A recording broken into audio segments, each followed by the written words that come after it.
Внимание, внимание! Передает Информбюро.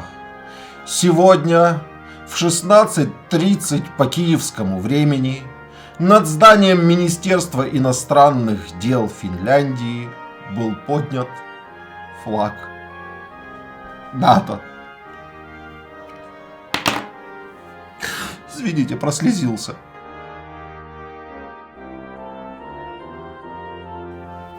Глава МИД Финляндии Пекка Хааvisto подписал сегодня документ о вступлении Финляндии в НАТО.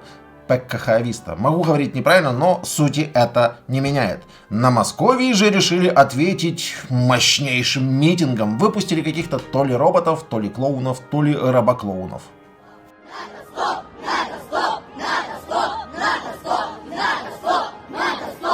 НАТО. Несчастная девочка НАТО. Что она им сделала вообще? Зачем они ее все время так клеймят? Я бы уже на ее месте в суд бы на них подал. За дискриминацию. Ну, а если серьезно, то вообще непонятно, против чего они митингуют.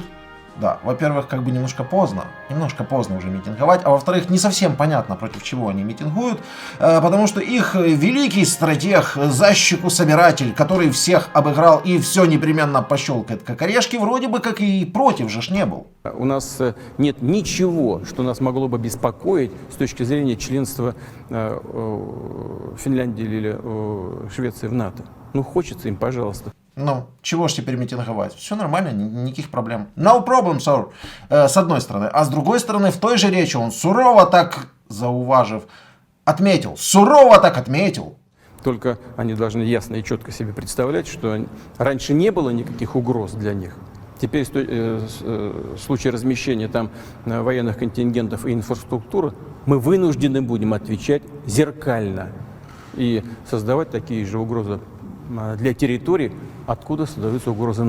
То есть, в случае размещения там, а именно в Финляндии, ну и скоро уже в Швеции, военных контингентов и инфраструктуры НАТО, они будут чем-то зеркально отвечать. Чем же? Резиновыми сапогами мертвых чмобиков?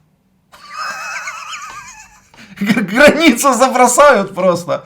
Это при том, что вот база на Кольском полуострове, где сосредоточена крупнейшая концентрация российского ядерного оружия, и так уже в любом случае теперь находится в непосредственной близости от границы с НАТО. Так чем ты собрался отвечать?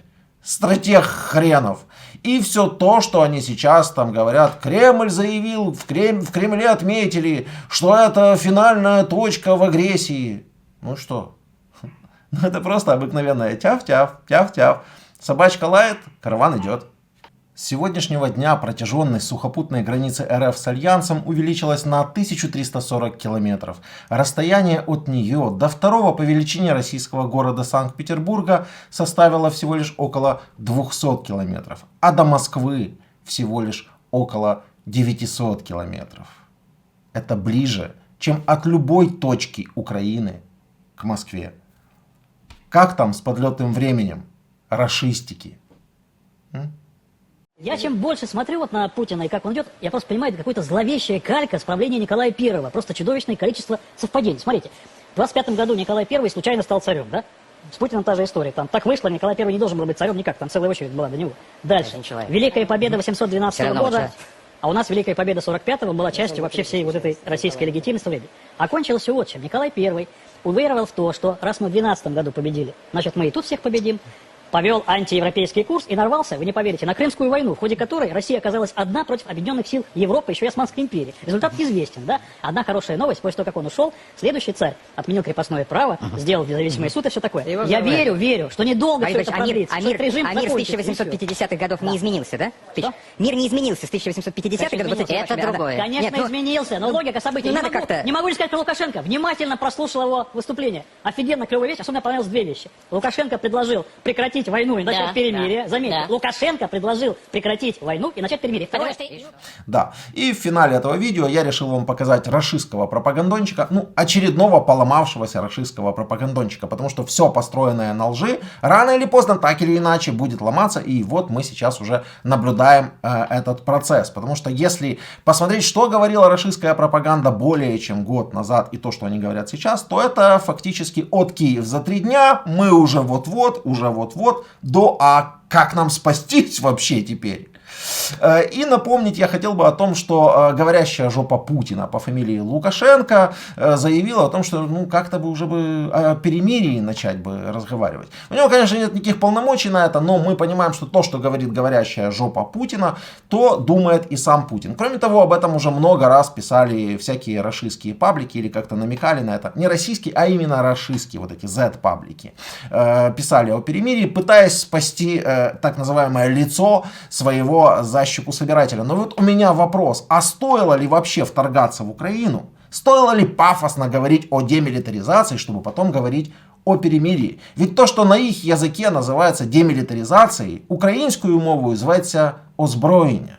Ну, вооружение, потому что я для россиян в том числе пишу этот ролик. И вот подумайте, кто на протяжении всего этого времени был честнее в своей позиции? Мы или ваши пропагандончики? Посмотрите наши видео, посмотрите, что говорят ваши же солдаты. На протяжении всего времени они говорили правду о том, что происходит, фактические данные, в то время как ваш телевизор вам все это время просто врал. Не хочу затягивать этот ролик, и так все понятно, понятен финал путинского режима, ну и, честно сказать, вся ближайшая перспектива РФ, в общем-то, незавидна.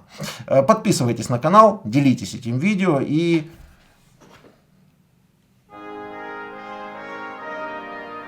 Враг будет разбит, победа будет за нами.